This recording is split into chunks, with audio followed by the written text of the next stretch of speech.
Remember when movies didn't need a massive CGI budget to take you somewhere completely insane? When I was a kid, I could find alien spaceships, a monster could become my best friend, a magical sword could save an entire kingdom, and somehow a giant talking duck got a major Hollywood movie. The 1980s were just built different. These movies weren't just movies. For a lot of us, they were our childhood. So today, we're going back 20 movies, 20 trips straight into the weird, wonderful, unforgettable world of the 1980s cinema. And trust me, some of these you haven't thought about in years. Let's start the countdown. Coming in at number 20, Krull. Before modern fantasy had armies of digital creatures, heroes fought monsters with practical effects, built massive sets, and carried weapons that looked like they came from another galaxy. This is Krull, a prince, a magical weapon, an alien fortress, and one of the coolest looking fantasy worlds the 80s ever created. There's just one problem. That legendary glaive, it barely got used. Enemy. For the life of the Princess Lissa. He's too powerful. And the freedom of the planet Krull. Courage lives in many worlds. But the bravest of all is Krull, a world light years beyond your imagination. At number 19, the Ice Pirates. The 1980s had some strange ideas about the future, but then there was the Ice Pirates. Space pirates, ice treasures, malfunctioning robots, and enough ridiculousness to make you wonder who approved this. The best part, one of the robot fights basically looks like two microwaves beefing in a parking lot. And somehow, it's still awesome. The one place in the universe to get a decent glass of water. Don't do that. Insist. How's it going? Oh, it's going great. How's it going with you? The Ice Pirates. A totally spaced adventure.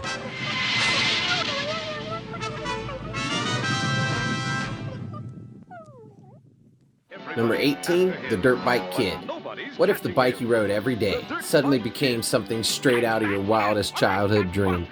A magical dirt bike, impossible jumps, and the adventure that could only exist in a 1980s movie.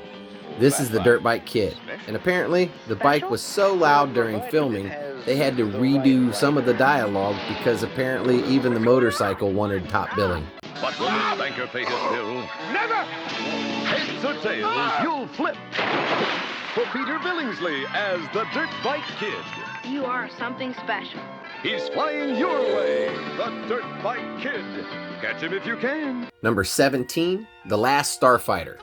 Before video games became reality, one kid discovered that his favorite arcade game was actually a recruitment test. And if you were good enough, you didn't win a high score. You got recruited to fight for an intergalactic war, The Last Starfighter. And here's the crazy part. Fans wanted the arcade cabinet from the movie so badly that the studio actually considered making one. One has been chosen.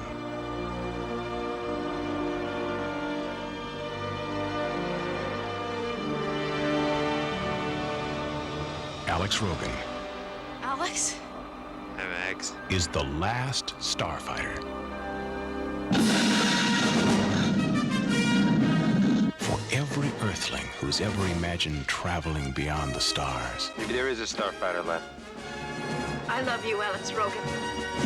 comes the unforgettable story of one who made it.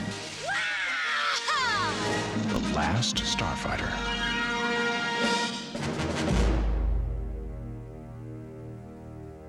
Number 16, the Wraith. Imagine a mysterious stranger, a supernatural muscle car, in a desert highway where the dead come back for revenge. That's the Wraith. It's part street racing movie, part supernatural revenge story, and completely 1980s. And then there's Charlie Sheen. Apparently he disappeared from the set for 2 weeks and nobody knew where he went. Honestly, that might be the most 80s thing on the entire list. Brother.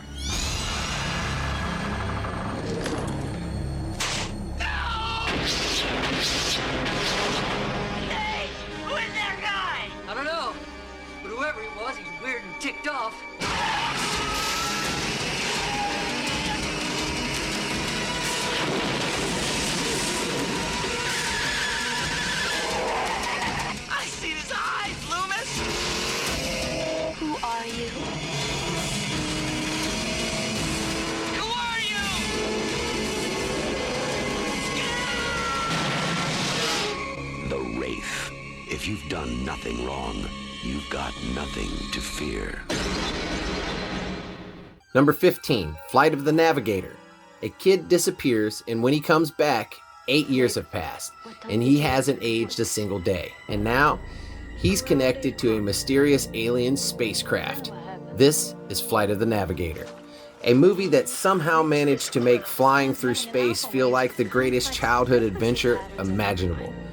And that shiny alien ship, for its time, the effects were absolutely incredible. Sit down, Navigator. You have the information I require to complete my mission. I have been sent from Phelan to borrow samples of life from different galaxies for study. On this planet, I chose you. Why me? Why not?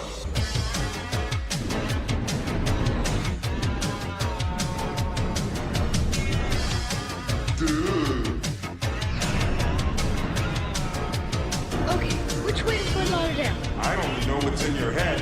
You don't know the way from your house to a 7-Eleven.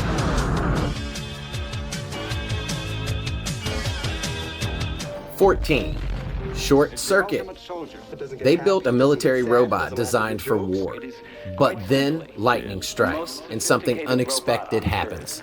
The machine starts thinking, feeling, learning, and developing one hell of a personality. This is Short Circuit. Meet Johnny 5, a robot that was operated using an entire team of animatronics and puppetry, because apparently CGI wasn't invited to the party yet. Because $11 million worth of robot just hit the road. Wow! Number 5 is alive. Welcome to my planet. We just have to find number 5, get some answers. Why don't you come on in my house? And it's got a lot of living to do. Whatever it takes to put that stupid contraption out of commission, that's what you do. More input. More input. They can seem quite lifelike, but they are still machines. Number 5 is alive. Nice software. How it happens, who knows, but it has happened.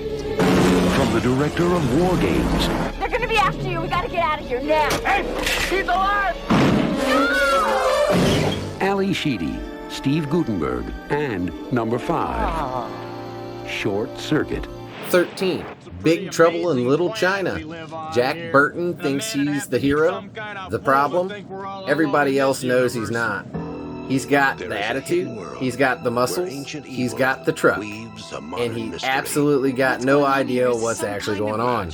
Welcome to Big Trouble in Little China.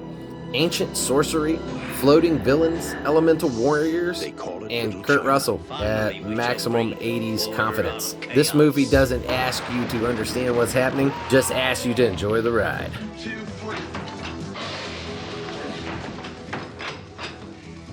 We may be trapped. Total concentration. Safety. Oh, yeah. You ready, Jack? I was born ready.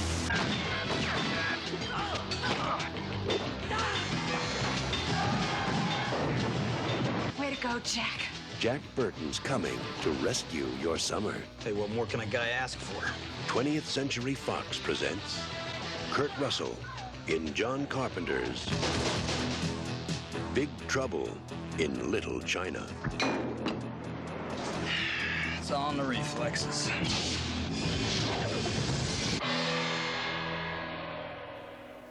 Number 12, Spaceballs. Before Hollywood learned to take space seriously, Mel Brooks decided to destroy it. Spaceballs, a parody packed with ridiculous characters, ridiculous technology, and one of the most ridiculous villains ever put on screen. And yes, George Lucas actually approved the parody, with one condition: don't sell toys, because apparently, even in space, merchandising is dangerous. We ain't found. Battled the entire Spaceball army. My hair! He shot my hair!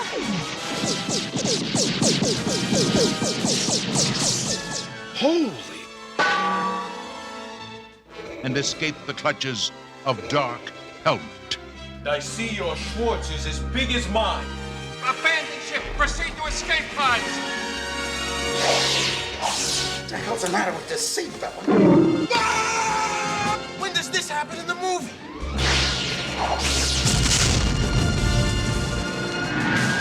Give me paw!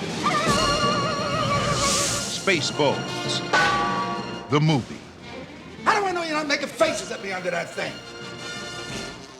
Number 11, batteries not included. Not every great 80s movie was about saving the universe. Sometimes, all you needed was a little miracle. Batteries not included.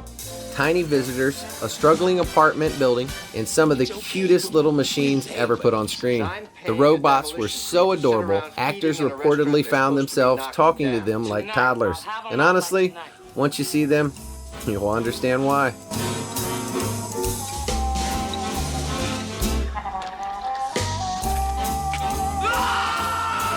What are they doing? Can't you tell? Is that why you're here?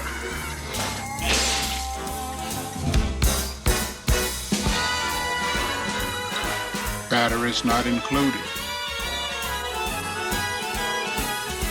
Number 10, The NeverEnding Story.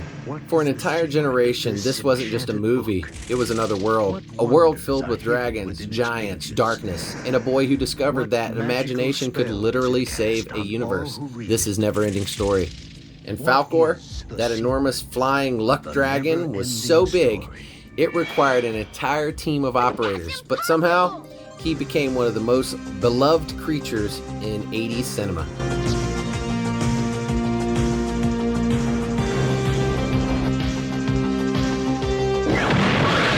You will enter a world where a young boy's imagination becomes a vivid reality. The world of Atreyu and Artax, the Rockbiter, and a good and kind gnome. A world that is vast and eternal, treacherous and dazzling, unforgettable and free.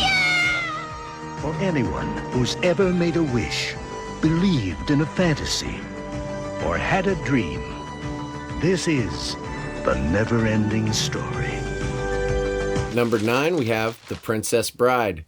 Before streaming gave us thousands of movies at our fingertips, there were movies you watched every single time they came on television. The Princess Bride was one of them. True love, sword fights, giants, revenge, and one of the most adorable quotable casts of the decade. And here's a funny little fact. Andre the Giant's accent was so difficult to understand, some of his lines had to be dubbed. But somehow, he stole every scene he was in. Jesus, Grandpa, what did you read me this thing for? Well, who says life is fair? Where is that written? Fencing, fighting, chases, escapes, giants, monsters, torture, revenge, true love, miracles.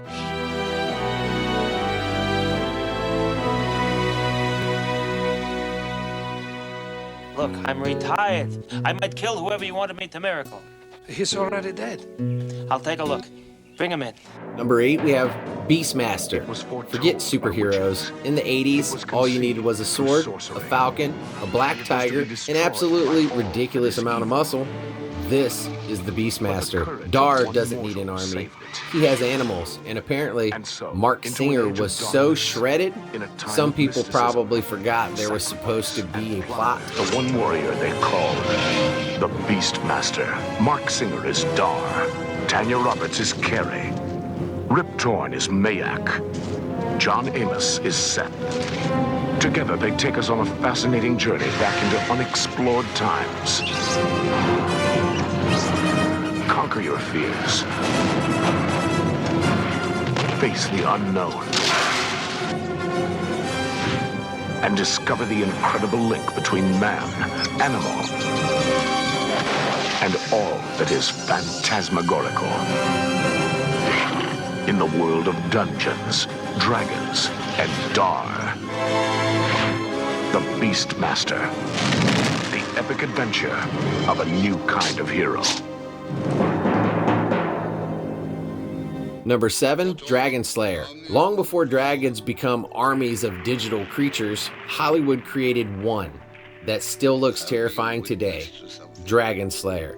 Galen faces Vermithrax, one of the most legendary dragons ever put on film. Fire, lava, darkness, practical effects, and a creature that looked like it crawls straight out of your nightmares. Even George R.R. Martin called Vermithrax one of the greatest dragons ever filmed. And when it comes to dragons, that says something. Blacksmith, have you ever forged a weapon? An edge like no other on this earth.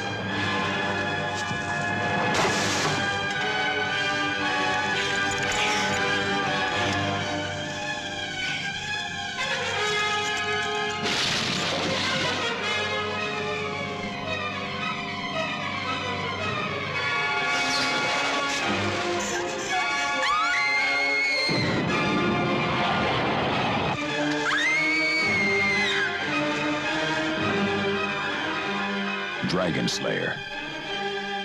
Coming from Paramount Pictures. Number 6, The Dark Crystal. There was a time when filmmakers didn't need CGI to create terrifying creatures. They built them. They put people inside of them. They operated them by hand, and somehow they made them feel alive. This is The Dark Crystal. Jen, the Gelfling, the Skeksis, in a world unlike anyone else Hollywood had created. The puppets were so advanced, crew members joked that they felt like the creatures were actually judging them. And honestly, have you seen the Skeksis? I wouldn't blame them.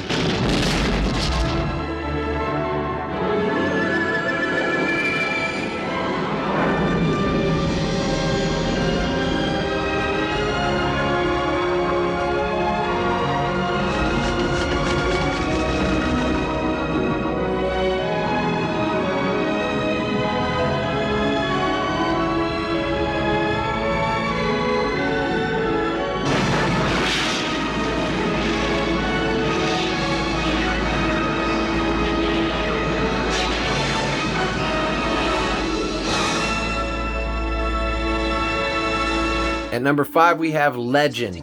Before Tim Curry became one of cinema's most recognizable horror icons, he became something far more terrifying. The Lord of Darkness. Legend. A world of magic, darkness, beauty, and one of the most unforgettable villains in the 1980s. And that demon makeup? 5 hours every single day. 5 hours just to become that nightmare. And somehow, it was worth every minute. Must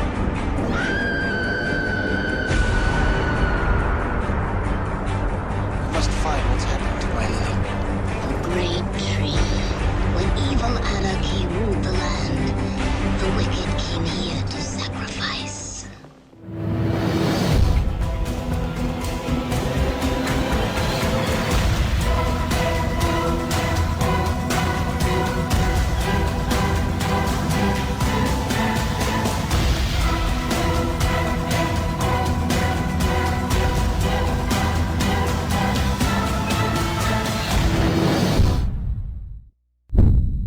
Number 4, Labyrinth. One girl enters the world of impossible creatures, impossible choices, and one very unforgettable Goblin King. Labyrinth. David Bowie, Jim Henson, goblins, magic, a shifting maze, and a crystal ball that looks like it belongs in another dimension. And here's the crazy part. Those crystal ball tricks Bowie performs, they weren't special effects. They was a hidden hand double crouching behind him, performing tricks. Sometimes. The magic of the 1980s was literally a guy hiding behind somebody.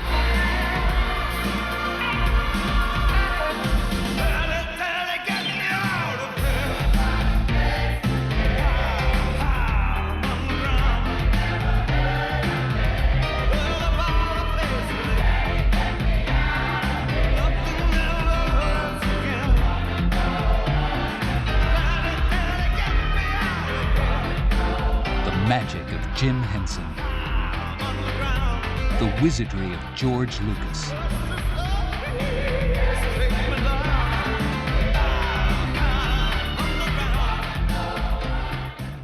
Coming in number 3, Willow. Before fantasy became a billion-dollar franchise, there was a little sorcerer given one impossible mission: protect a child, defeat an evil queen, and somehow save the entire world. This is Willow. Magic, monsters, battles, prophecy, and Warwick Davis, who was only 17 years old when he stepped into this role. A little hero in a very big world. George Lucas and Ron Howard bring the epic adventure to new heights. We need your help. For the first time ever on Blu-ray.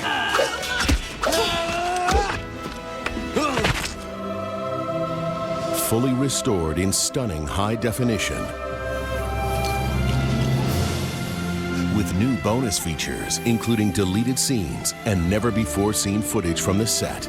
If the baby dies, all hope for the future is lost. Courage, Willow. Own the legend like never before. Let's ride. Your children will come to remember this day.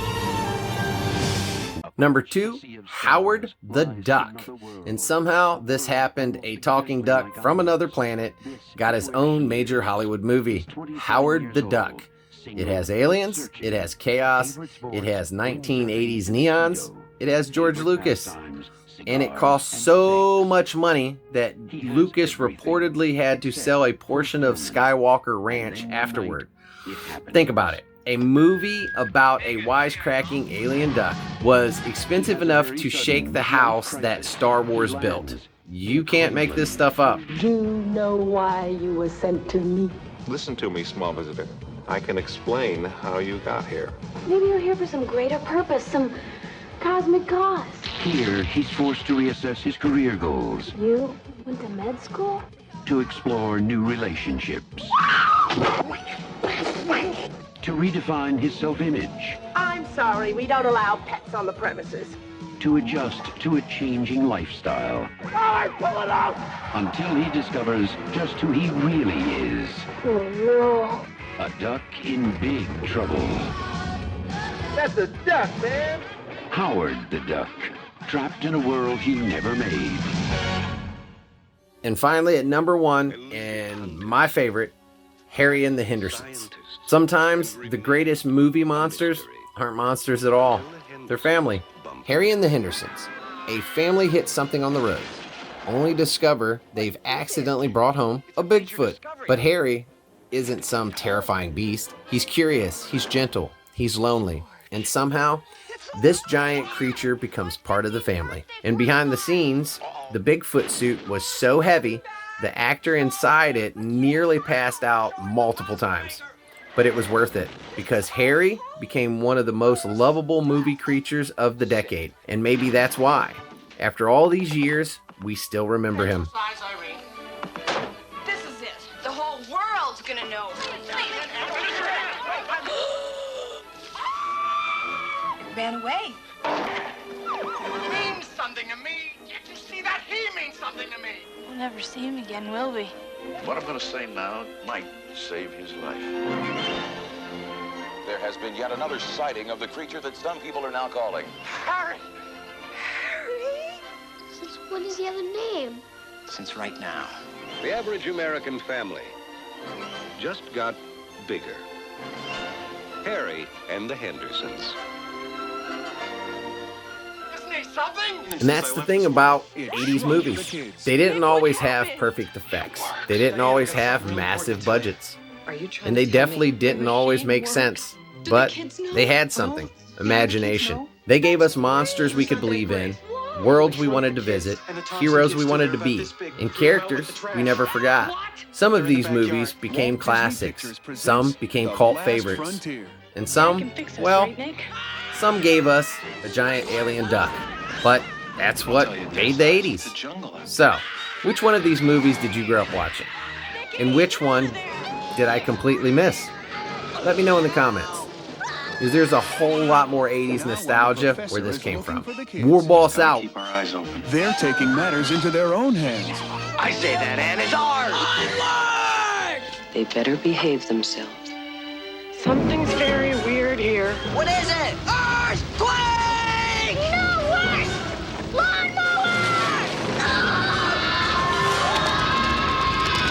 Rick Moranis is Professor Wayne Zelinsky. Are you saying that that machine Blew up my kids? No. If the machine had blown up the kids, there'd be pieces of them everywhere. Wayne, did you report some missing children? Oh, there must be some mistake. Ours are in the backyard. Right, honey? Honey, I Shrunk the Kids. We're all the size of boogers.